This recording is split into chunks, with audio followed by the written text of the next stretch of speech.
ada masalah, jamur cuma bisa maksimal 2 hari gitu kan. Ini kalau nggak kejual gimana? Saya berpikir ketika itu, jamur bisa diapain nih? Akhirnya kita berpikir lagi kan, di frozen nggak bisa, diapain nih? Ya kita searching, gimana sih biar jamur ini bisa tetap cuan gitu kan, tetap seksi. Oh ternyata dikeringin. Sampaiinlah maksudnya, ini jamur kayak gini nih kondisinya, bisa nggak kita keringin? Ternyata bisa.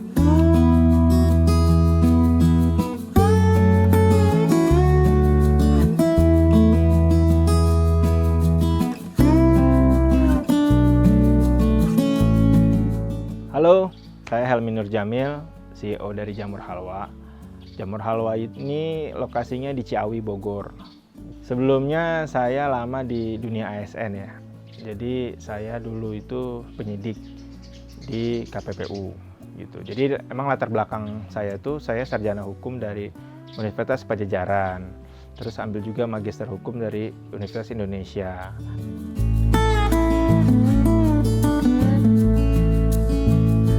Awalnya ada teman saya yang udah main jamur.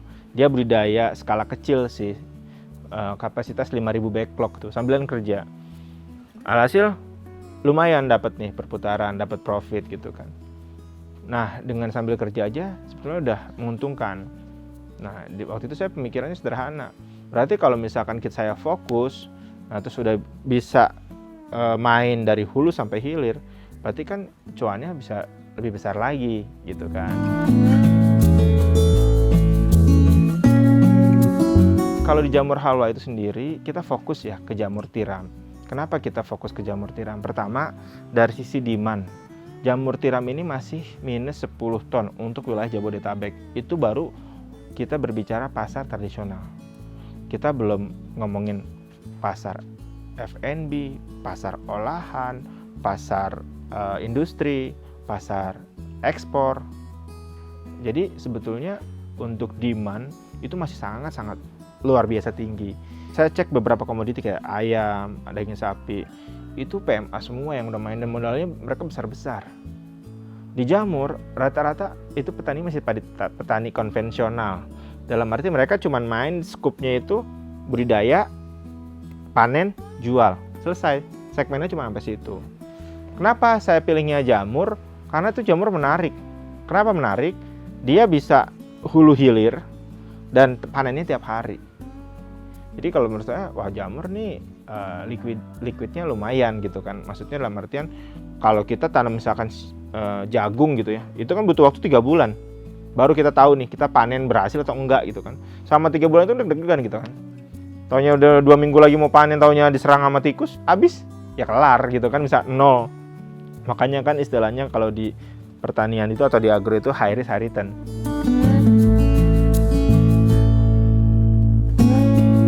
Jadi di budidaya jamur, enaknya jamur tuh bibitnya kita bisa create sendiri. Jadi jamur tuh awalnya jamur segar nih, kita pilih indukan mana nih yang mau kita ambil gitu ya. Biasanya kalau saya sendiri sih indukan yang sifatnya itu daunnya tuh single, tudungnya gitu ya single. Nah nanti tudungnya bagus itu yang akan kita pilih, terus kita implan pakai kultur jaringan. Nah dari kultur jaringan itu nanti terbentuk spora. Nah, spora itu akan menjalar jadi miselium. Nah miselium ini nantinya kan akan jadi master bibit buat jamur. Nah nanti itu kita sebutnya F0. Nanti dari F0 turun ke F1, F1 turun lagi ke F2, F2 turun ke media atau kita sebutnya backlog. Nah backlog inilah nanti akan dibudidayakan di dalam kumbung atau mungkin bahasa awamnya greenhouse. Nah nantilah baru di situ dia akan panen tiap hari. Kenapa bisa panen tiap hari? Karena dia jamur itu panennya gantian. Jadi enggak sekaligus gitu satu, enggak, itu gantian. Jadi dari backlog itu satu backlog itu bisa ngasilin ya kurang lebihnya kalau target kita sih 300 gram. Itu berapa kali panen? Itu 3-4 kali panen. Cuman sih kalau saya menyarankan ketika target sudah tercapai sudah diakhirkan saja. Karena dengan begitu kita bisa dapat siklus panen yang lebih singkat gitu kan.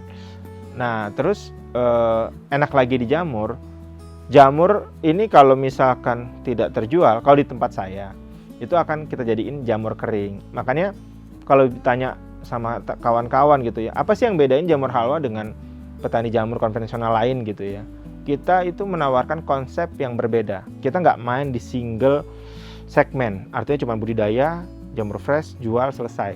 Kita enggak. Jadi kita mulai dari kultur jaringan sampai dengan pengolahan limbah. Ada masalah, jamur cuma bisa maksimal 2 hari gitu kan. Ini kalau nggak kejual gimana? Nah, saya berpikir ketika itu, jamur bisa diapain nih? Ya kita searching, baca literatur. Nah bedanya gitu anak muda tuh. Jadi begitu ada masalah, kita nggak, oh udah pasrah gitu, oh udah deh pasrah deh, udah deh kita ikut, enggak. Kita cari literatur dalam nggak ada, kita cari literatur luar negeri. Gimana sih biar jamur ini bisa tetap cuan gitu kan, tetap seksi? Oh ternyata dikeringin, jamur kayak gini nih kondisinya, bisa nggak kita keringin? Ternyata bisa. Makanya saya sampai saat ini, saya nggak pernah mau didikte sama pengepul. Lu mau harga sekian, nggak mau ya udah. Awal-awal ketawa mereka, hahaha, lu kayaknya sebulan juga udah gulung tikar lu jadi petani jamur gitu kan. Nyatanya sampai sekarang enggak.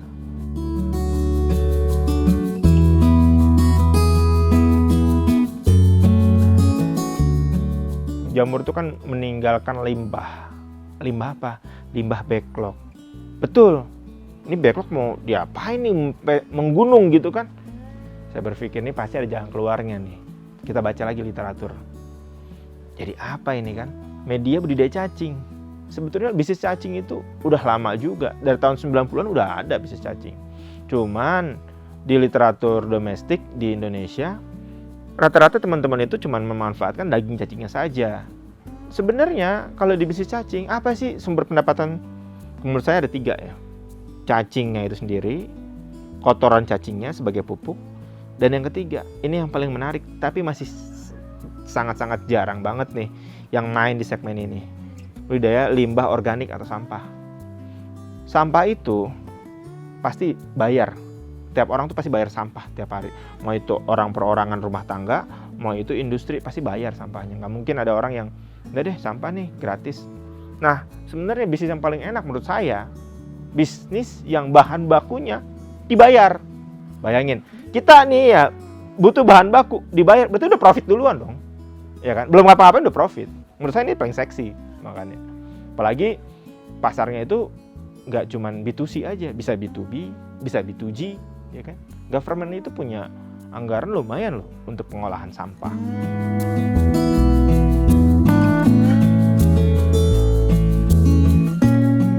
Pengolahan limbah sampah yang main di non organik ini udah banyak. Kita ajak kolaborasi gitu kan. Kardusnya kasih ke siapa, botolnya kasih ke siapa, kertasnya kasih ke siapa. Limbah organiknya kita yang kelola. Ya kan seru tuh. Itu bahan baku udah dapat duit kita, ya kan? Panen cacingnya dapat duit lagi. Kotoran cacingnya dapat duit lagi. Waduh, ini kan menarik sih, menurut saya menarik gitu. Dan lagi bisnis cacing itu menariknya gini. Kita beli bibit itu sekali seumur hidup. Jadi kita nggak beli lagi. Terus juga nggak manja, nggak pernah tuh saya dengar, aduh cacing saya cacingan nih, gitu kan? Nggak ada penyakitnya kayak gitu. Aduh cacing saya jamuran nih, gitu kan? Nggak ada. Jadi targetnya dari kita, kalau di sini sekilo, bulan depannya jadi 2 kilo. Bulan depan lagi jadi 3 kilo. Bulan depan lagi jadi 4 kilo. Kayak gitu. Jadi saya tanam misalnya di situ 1 kolam 10 kilo. Besok saya cek sebulan berikutnya jadi 25. Nah, saya sih nggak pernah ambil pusing.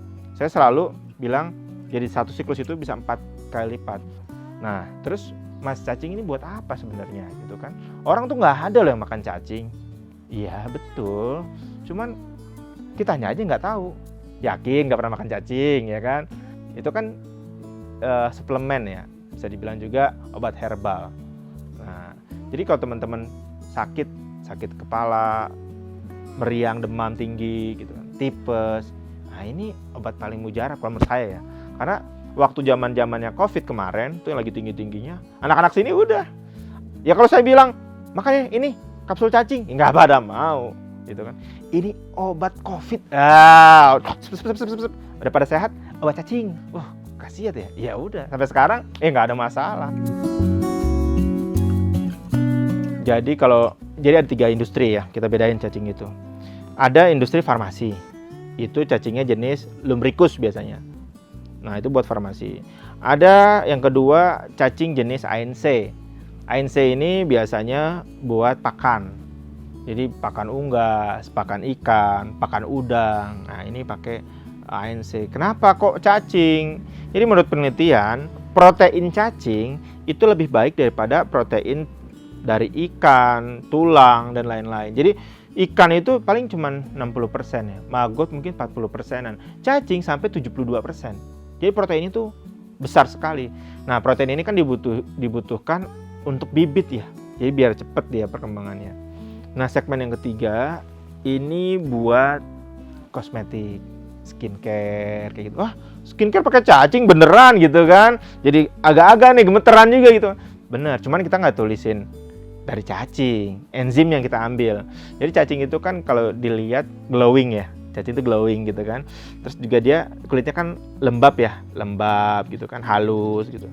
Nah itu, jadi saya buka-bukaan nih buat teman-teman, terutama cewek-cewek. Nah, glowingnya dia itu buat lipstick gitu. Terus yang buat pelembab kulitnya gitu kan, di muka, di ya tangan apa segala macam, skincare. Nah itu dari cacing.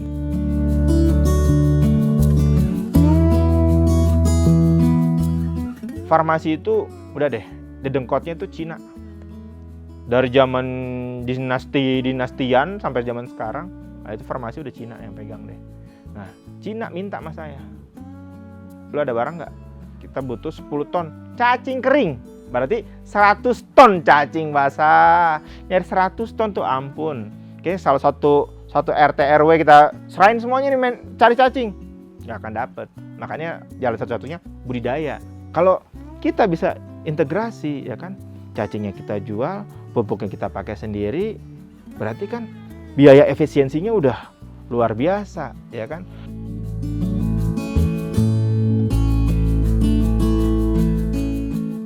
Pesan saya satu, kalian tuh harus punya tujuan, punya goals.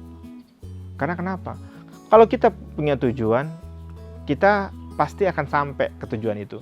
Permasalahannya berapa lama, kemudian pakai apa, itu kan cara. Saya punya visi, pengen jadiin Jamur Halwa ini perusahaan jamur tiram terbesar se-ASEAN.